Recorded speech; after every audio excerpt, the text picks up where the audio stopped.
YouTube, what is up, boys? This is your boy Grant. We got another video for you guys today. It's hot outside. It's getting hot. It's probably 80 degrees out here, so don't mind all my sweat and all that sort of thing. But we're working on the F10 right now. I got some maintenance items that we're working on today. So of course we're going to be doing an oil change and some things like that. I got spark plugs. I've already put the spark plugs in. But the purpose of this video is going to show you guys the DMTL pump as well as the EKP for the F10. I started searching online trying to see if I could figure out how to replace mine. I've been getting a couple of codes regarding that DMTL pump, and I think it's like 0.05 leak or something like that. So I found one online, got that ordered in, it's here, but then I couldn't figure out where to put it. So I'm going to show you guys that now so that this video will be for you guys. Hopefully it'll help someone else when you guys are ready to replace these parts as well too. So we're going to turn the camera around, show you guys what we have, and we'll get started. Okay, and of course we're going to switch it over this time. Last time I was actually using the original BMW oil. This time we're going to give the liquid moly a try, so I'm going to throw that in the car here in just a moment. But what's more important is we have our DMTL pump, or that leak detection pump. I think that it goes by like multiple different names.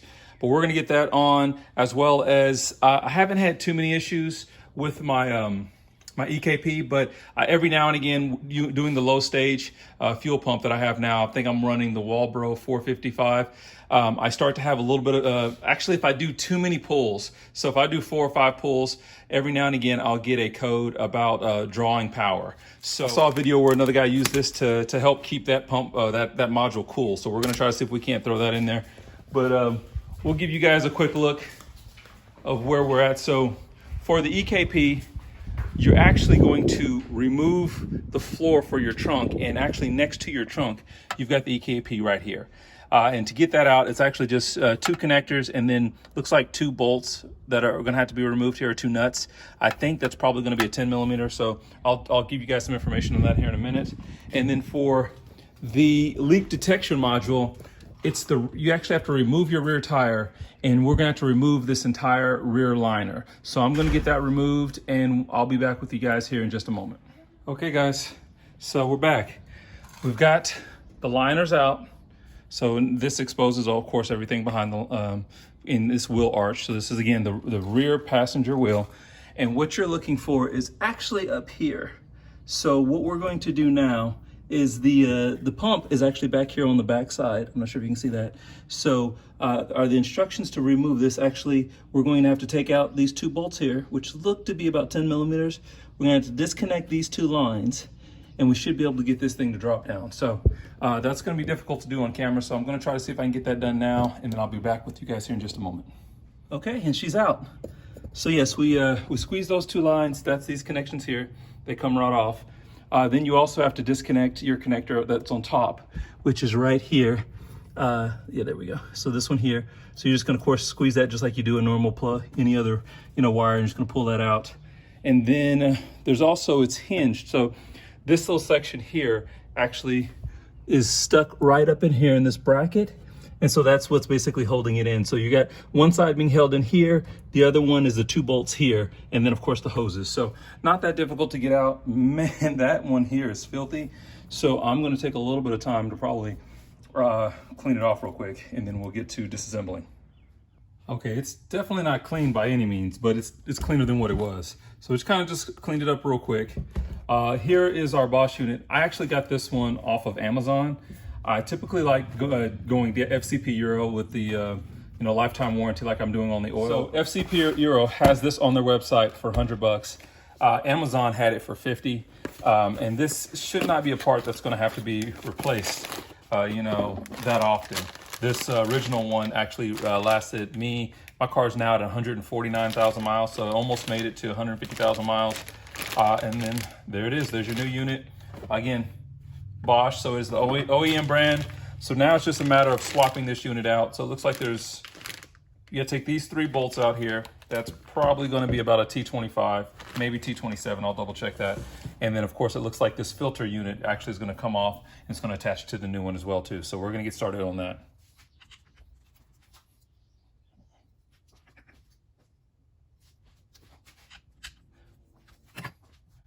Okay.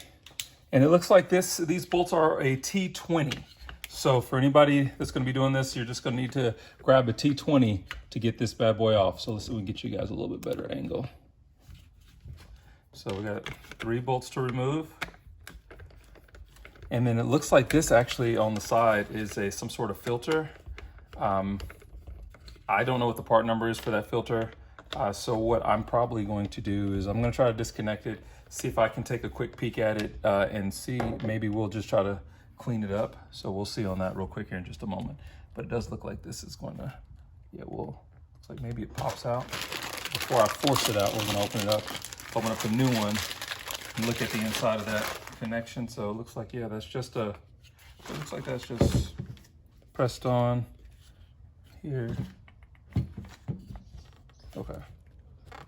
Yep, just pops off. So that pops off, and I'm not sure if you guys can see here, this filter kind of looks like it's probably seen better days, but I don't know about cleaning that, but we'll take a look at that in just a second. And then this is our pump. So that's showing up on camera, right? So it looks like this here is just going to pop out. Just got like a little rubber end on it. And we're gonna set the new one in and keep moving. So here's the new one. Looks like we're gonna reuse that rubber insert because the new one did not come with one, doesn't look like. So we're gonna see if we can't get this one pulled off. There we go. Old one off. Slide the new one on, slide this onto the new unit, and we're just gonna push that in there. But before I do that, again, because it's so filthy, I'm just gonna clean it up a little bit more now that I have access to this side. Okay, so we've got that scrubbed a little bit better, cleaned wise. Our filter here, if you give a little bit of force, I did this off camera, just tugging force, you can get that section to slide out, and there's that filter. And so it doesn't look that bad on this end. It's mainly this end here that's actually kind of a little bit more exposed to the outside. So I'm going to just, again, hit that with some compressed air all through this filter, and then we're just going to reassemble everything and put it back in the car. Okay, so we got that filter cleaned out. I cleaned out the inside and outside of this little filter housing, blew it out real good. I even blew out the inlet of our charcoal canister here. So now it's just a matter of just reassembling. Again, we've got our new connection here, our rubber boot. It's going to sit on top there, so we're just going to push that down in there, seat it in position, put our bolts in, and then we are going to go back and get everything reinstalled on the car. I won't show you guys all that. That's kind of just, it's just reverse of what we just did. But what I will come back here in just a moment, we'll show you that EKP. So we'll get on that in just a second. Okay, DMTL pump is a wrap. We've got the lining back in, so everything is good there. So now we're just going to get the wheel on, and just for any of those guys that every now and again I have people worried about me, so which I do appreciate. As you guys do see, I do have a jack supporting the car as well as jack stands. I'm definitely not trying to end my life for you guys. So just so you guys know, that is safety first. So, but now what we're gonna do is we're gonna get in here and start working on this DMTL pump. So I'm gonna see if I can't set up this camera real quick. Okay, so to get this out, of course, we're going to remove our plugs here. So you're just going to press in and pull that so that comes out easily. And then, of course, like I said, there's just 2 nuts here. They're just plastic, so you got to be careful. First, make sure you're going the right way. There we go. That's it. Both of those out. Okay. And it is out. So very easy to remove the EKP right there. So that is out. We're going to move that over to the workbench now, and we'll see if we can't add a little bit of extra protection for heat. Okay, so I have my EKP module here. I've removed the cover, which actually we use a flathead screwdriver, and you're just going to get in here and just kind of pry that cover up on one side. And then you actually need a T10 to take these 2 bolts out here to be able to remove this EKP module. But what I'm going to do is really give you guys a good link in the description for a YouTube video where I actually saw this performed. It's actually, he's very, very knowledgeable, and it's a really nice process, and he does a really good job explaining it, and I'm just actually stealing this information from him. So I'm gonna put that link down in the description so you guys can see how this is done, and then we'll throw this back into the F10. Okay, so we've got the EKP reinstalled, and you can see the little bit of thermal tape behind it. Again, just to kind of keep it cool, everything's connected. Now we're just gonna put our cover back on and we should be good to go. So again, okay. So that's gonna bring it to the end of this video. Just a couple of maintenance things. Got the EKP, got that thermal padding added on that so that we kind of keep that cool, as well as we got the DMTL pump replaced. So both things are fuel related. Again, I wasn't having any long start issues or anything like that, but I did get that ghost code, and I'll see if I can throw that on the up on the screen for you guys too, on the ghost code that I was receiving. So I just figured I'd probably just jump on this for $5 off Amazon to add that little thermal coating in there. It's working out. I think it's going to work out great. So like I said, going to bring this video to an end. If this is the first time you guys coming to the channel, make sure that you like and subscribe. Want to keep this content coming for you guys. I got a couple more things that I'm going to stop this video and we'll get right back on and see you guys here shortly for another video, which we'll start working on the drive shaft as well as the differential. I'm going to do a differential fluid change. So we'll get that knocked out now. You guys be safe, and we will catch you guys in the next video.